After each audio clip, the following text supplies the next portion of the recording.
देखिए, पहले तो कांग्रेस के कर्नाटक सरकार के किन किन मंत्रियों के विवादित बयानों पर जवाब दिया जाए। चुनाव से पहले आपको याद हो कि वो डीके सुरेश ये बोल दिए थे कि टैक्स कलेक्शन ज्यादा होता है तो हम अलग हो सकते हैं।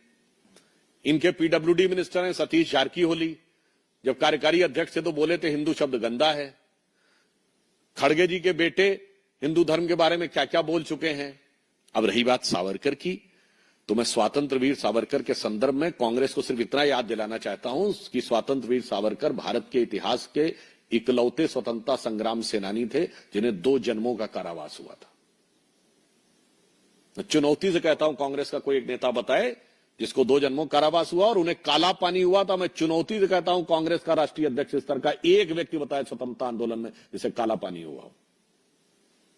और जिस वर्ष में हुआ है, सावरकर जी को सजा 1910 में हुई। आप सब जाइए और चेक करिए 1910 में कांग्रेस का अध्यक्ष कौन था। William Wedderburn, secretary of the British government,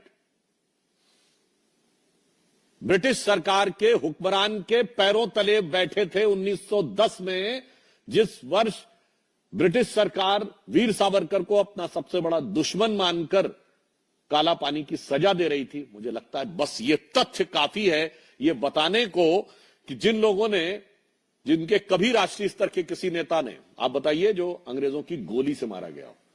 number 2, Congress का कोई राष्ट्रीय स्तर का नेता बताइए जिसको फांसी हुई हो। नंबर 3, कांग्रेस का कोई राष्ट्रीय स्तर का नेता बताइए जो काला पानी हुआ हो। नंबर 4, लाला लाजपत राय जी जो 1920 में कांग्रेस के अध्यक्ष थे, उनके अलावा राष्ट्रीय स्तर का एक नेता बताइए जिसको लाठियां पड़ी हो और लाठियों की वजह से वो गंभीर चोट की वजह से मारे गए हो। मगर उसके बावजूद जो ना लाठी खाए, ना गोली खाए, ना फांसी पे गए, ना काला पानी में गए, आजादी उन्होंने दिलाई, जिनके लिए मुझे वो पंक्ति याद आती है कि नौरंगिए सियासते दौरा तो देखिए कि मंजिल मिली उन्हीं को जो शरीके सफर न थे। और वही आज हमसे सवाल पूछ रहे हैं। मायावती जी ने कहा है कि सूरजपाल बाबा को चार्जशीट में बाहर रखा गया, 2315 की चार्जशीट में 11 सिंह के नाम है। यूपी सरकार डर रही है बाबा को चार्जशीट में डालने। देखिए, जांच एजेंसियां तथ्यों और साक्ष्यों के आधार पर कार्य कर रही हैं और जो जो जांच आगे बढ़ेगी, जिस जिस व्यक्ति की आवश्यकता होगी, पूछताछ अथवा चार्जशीट का कार्य, यह न्यायिक प्रक्रिया की देखरेख में जांच एजेंसियों के द्वारा किया जा रहा है। इसमें झारखंड में बांग्लादेशियों की संख्या जो है वो बढ़ रही है, पहले आदिवासी को कर दिया जा रहा है, फिर कहीं न कहीं धर्मांतरण भी करवाया जा रहा है। देखिए, ये बहुत स्थापित और व्यवस्थित रूप से भारत में घुसपैठ और उस घुसपैठ को राजनीतिक और संवैधानिक संरक्षण विगत कई दशकों से दिया जा रहा था और मोदी जी की सरकार आने के बाद ही उसके ऊपर एक नियंत्रण आया है। और सबसे बड़ी बात तो क्या है, आपको याद हो, झारखंड के मुख्यमंत्री हेमंत सोरेन जी का भी कुछ दिन पहले का तो बयान है, जब उनसे कहा गया कि झारखंड में बांग्लादेशी घुसपैठियों की संख्या बढ़ रही, तो उन्होंने कहा पश्चिम बंगाल में ज्यादा बढ़ रही है। तो पहली बात तो यह कि झारखंड की सरकार ने मान लिया कि उनके यहां बढ़ रही है, और दूसरा यह भी स्थापित कर दिया कि इंडी गठबंधन का जो दूसरा राज्य है वहां सबसे ज्यादा बढ़ रही है। और मैं पुनः यह फैक्ट आप लोगों को दोबारा रिमाइंड कर देना चाहता हूं, इसका इंडी गठबंधन से क्या कनेक्शन है। इस चुनाव में सबसे बड़ी जीत लोकसभा चुनाव में कांग्रेस को असम की धुबरी सीट पर मिली है, जहां कांग्रेस के रकीबुल हसन 10,25,000 से जीते हैं। और असम और पूर्वोत्तर में धुबरी के बारे में यह आम जनश्रुति है, आम धारणा है कि वो बांग्लादेशी घुसपैठियों का गढ़ है।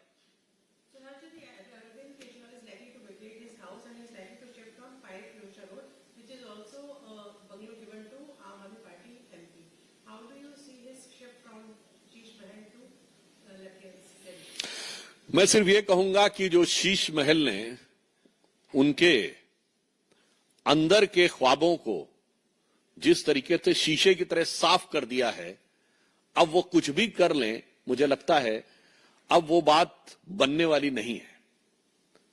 क्योंकि वो अरविंद केजरीवाल जी जो एक साधारण सी टी शर्ट पहन के रेनॉल्ड का पेन लगाकर चलते थे, उनके शीश महल में 1 करोड़ रुपए की लागत के पर्दे लगे थे, कई लाख रुपए की कीमत के कमोड लगे थे। तो इस ढंग से अब यह साफ हो गया, अब वो चाहे किसी भी घर में चले जाएं फितरत थोड़ी बदल जाएगी। जो कहा गया ना, बिगड़ी बात बने नहीं, लाख करो किन कोय, रहीमन बिगड़े दूध को मथे न माखन होए।